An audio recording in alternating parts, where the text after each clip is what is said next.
Hello, welcome everyone.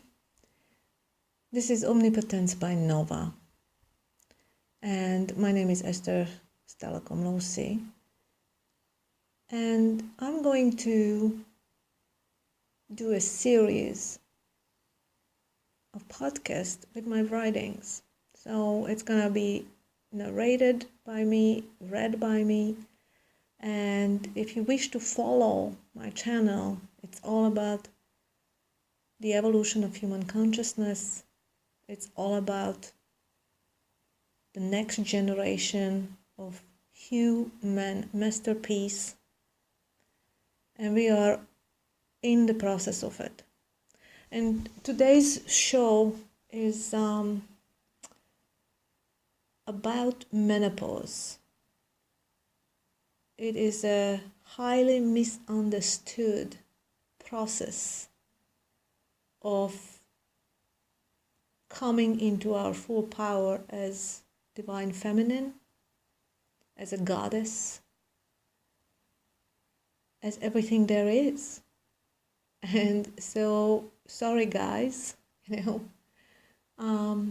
we are female and we have both within us.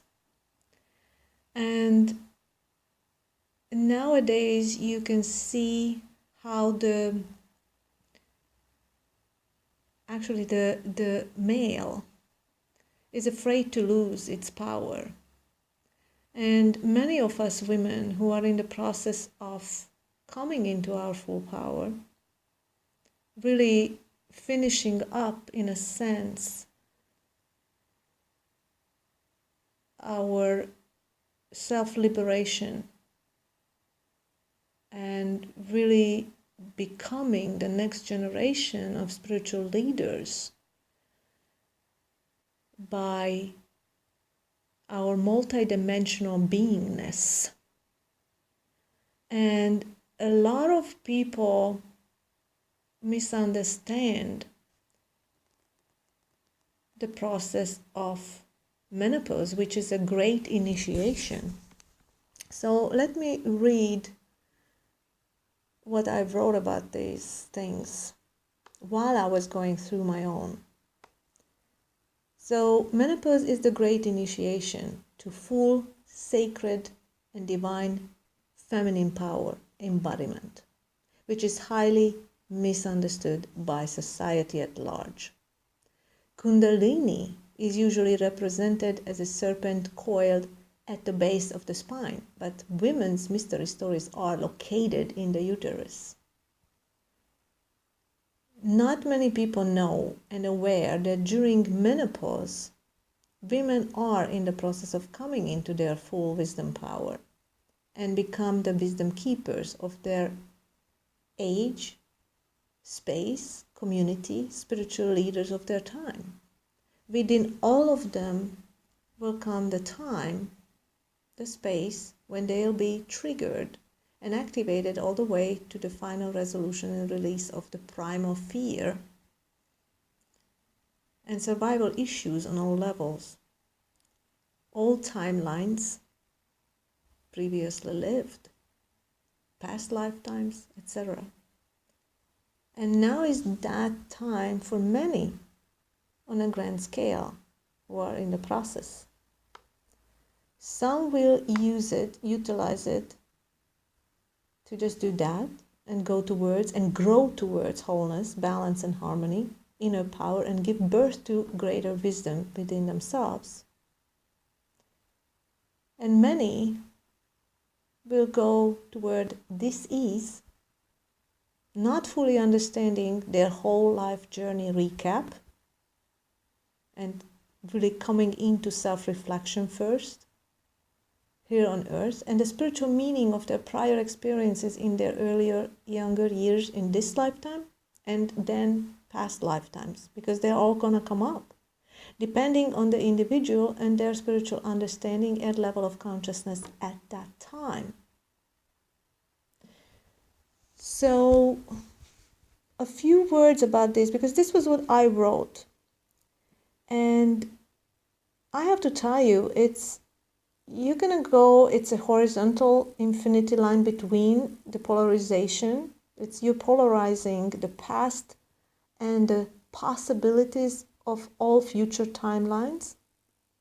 That's infinity. It's the unknown. You have to learn to feel comfortable in the unknown. And then there is the vertical split and the vertical infinity sign also between the highest bliss and the deepest fear, which I have encountered while I was really activating that within me. And while I experienced a highest bliss that ever can be and the highest peace that ever can be within us, I also had to go into the depths of hell, and that is the valley of death. It's like you literally, you can experience how you could make yourself sick and diseased. So you feel the highest bliss, and then you come down from that height all the way down to the deepest fear. It's like, holy cow, it's really, that's how it feels. And I've been shown, if I will keep continuing on that road and that path and staying in that fear mode,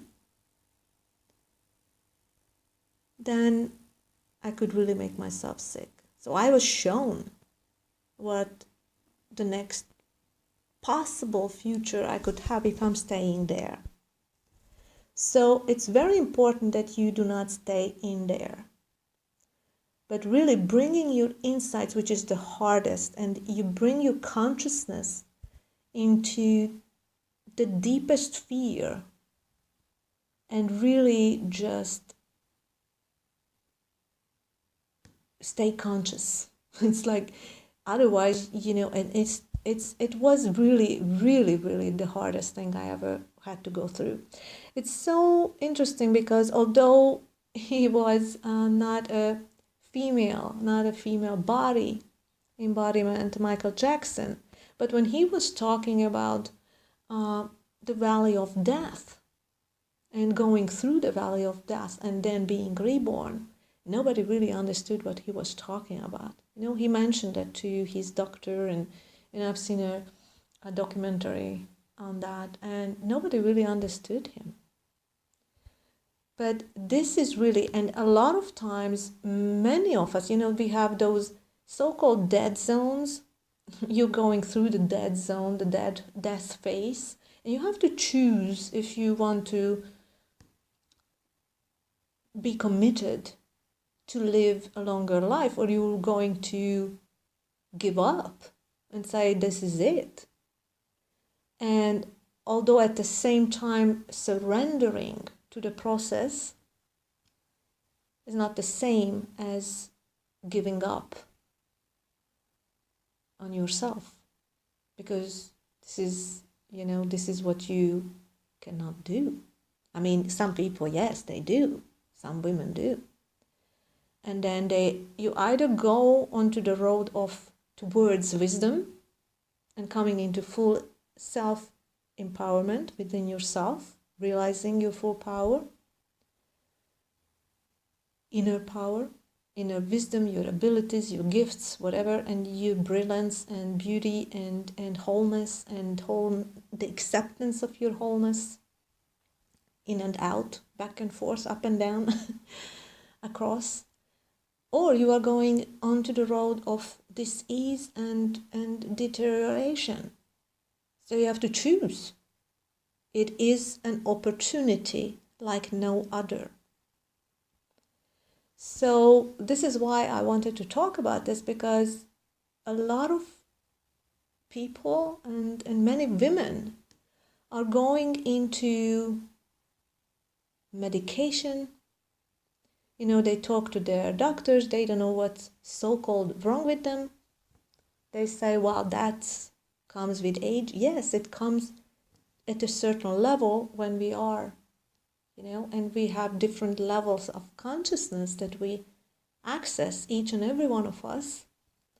And depending on how many lifetimes you had, how much and how many lessons you have learned, how much wisdom you have gained. And it's really, really, really, for many women, it will be the completion. It's the complete self-liberation and its process.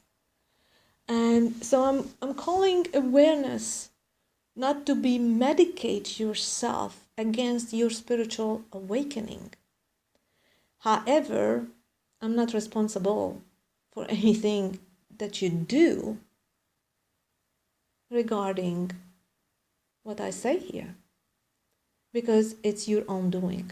And each and every one of us have to be able to recognize that we are always responsible for ourselves. And so listen to your own guidance. And just because I chose the path of ease and wisdom while going through this process, some will be more drawn to the other path, meaning this ease and not seeking self-God realization and empowerment and coming into full power, but rather they stay in lack and victim consciousness. And so your wholeness depends very much on you. But of course, it depends on the level of consciousness that you're holding at a time. And so the people that will be drawn to the title and these things are ready to hear my message, which is not a message of a teaching, but rather calling them towards their self-awareness, to approach it with a more self-loving eyes and actions, and really healing yourself in that sense, coming back to balance within yourself. However, the funny thing is, before you can come to balance, you will definitely go through the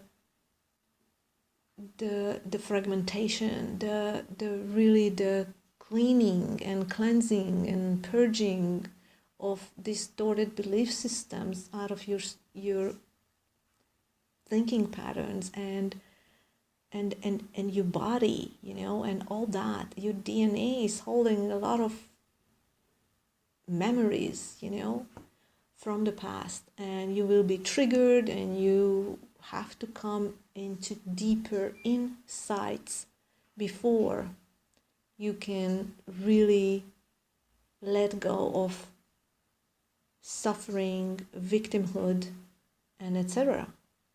And so then overcoming the savior role, the nurturing of others, even to your own detriment, So it is very important that you really, really learn to understand yourself and having a different approach than ever before. It is not an easy process. Everybody thinks that self-love is easy. It is not. It is the hardest thing that you can go through, but it's definitely worth it. So it is all up to us, and everything will happen and come across your path according to what you need. So I will have more readings, and I'm going to narrate it myself. And so thank you for listening, and please tune in anytime. I will have this on Twitter or Facebook also. And thank you. Be at peace and know that all is well. Namaste.